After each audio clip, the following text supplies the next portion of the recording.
Hey everyone, it's Jason from OddAudio here. It's been a while since I did a video. Honestly, I haven't had too much that was really worth sharing that you probably haven't already heard a million times before. But this one, a little bit more interesting than average. So, what this is a Cary Audio SLA70 Mark II stereo tube amplifier. Not the best design. Decent enough, simple circuit, kind of entry level for quad of EL34s kind of stereo amp. It's like I have some reservations about the design, but I kind of wanted to cover a couple of the basic things we can do to improve this particular unit and kind of tube amps of this style in general. So this one did have a problem when it came in.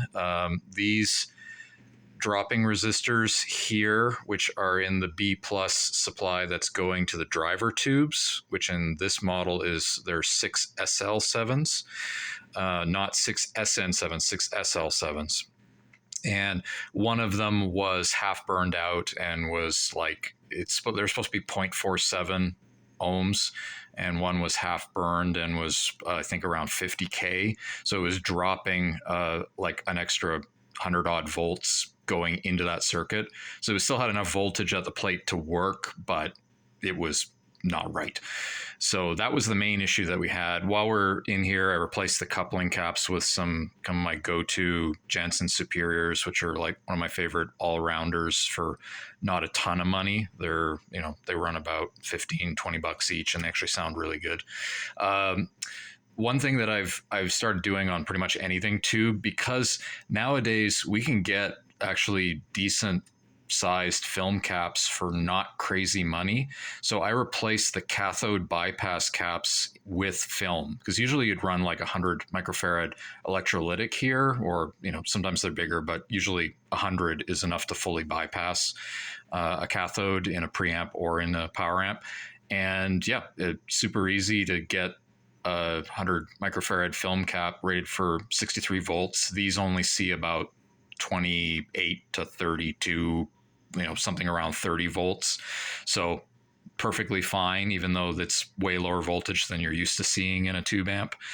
And these can make a pretty significant difference in the sound and clarity, just getting that electrolytic, because it's not directly in the signal path, but it's I'm going to say like kind of perpendicular to the signal path. There is sort of a feedback going on through the cathode resistors. So good idea, and not a super expensive mod you can do. So this one needs two, because the two output tubes are running through parallel cathode resistors, which are the ones back here.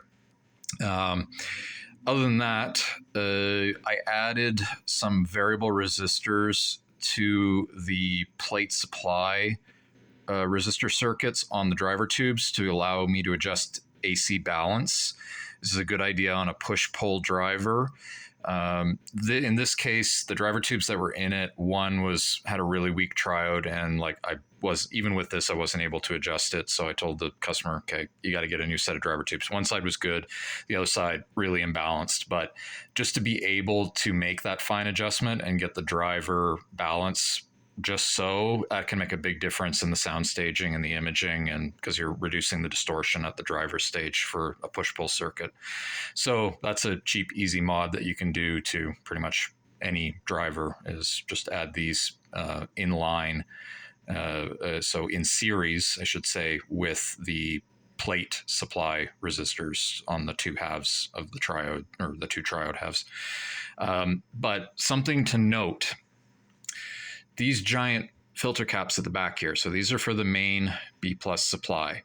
Each one of these filter caps is 1,100 microfarad, so there's 2,200 microfarad. They are run in parallel, not in series. So you've got 2,200 microfarad here. Nice amount for a tube amp. One problem, this thing is running tube rectifiers. That is a terrible idea. Like, that should not be done that way, because a tube rectifier, even when you're running them in series like these are, they're the best tube rectifiers are I think they the most I've ever seen one spec for was up to 60 microfarad for the basically the current inrush. When you first start up, it starts conducting and starts filling up the caps. If the caps are too big like this, it makes these arc and blow up. Basically, once they arc, they're toast. Nobody really knows why Cary did this. It's a dumb design. There should be at least a choke added into here. You could, kind of say, okay, well, the choke would restrict the current flow enough that, it kind of works. It does work as long as you're using good modern tubes and the highest spec rectifier tube you can get in there. I would never run a vintage rectifier tube in this because it'll just fry them probably immediately.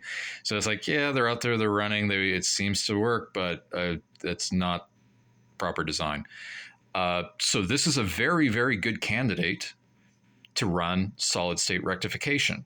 And I say that because this is the advantage of solid state rectification, is that you can run big giant filter caps, get really smooth B plus voltage and lots of reserve in the capacitors without putting, a huge resistor and choke network that's also increasing the impedance of the power supply as you add all those extra filter elements.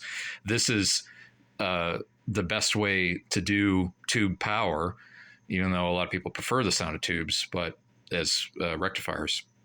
So my recommendation in general, and which I recommended to this customer as well, is without doing any additional modifications to the power circuit, just get a set of the plug-in solid state rectifiers where they're just a tube socket with a couple of diodes in them, but they just slot right in. It's like, well, then it's stock. You can run them A to B and see if you prefer one to the other.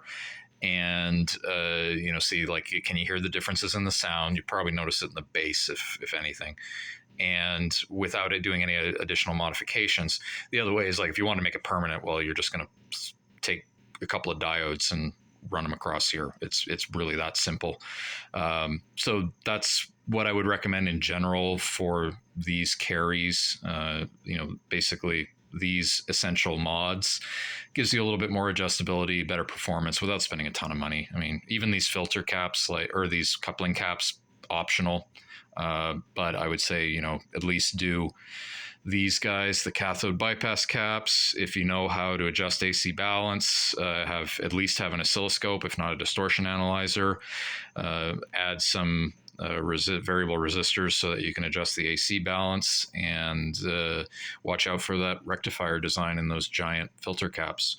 So yeah, other than that, I mean, it's an okay little amp, but with reservations. So yeah, that's about it for this week.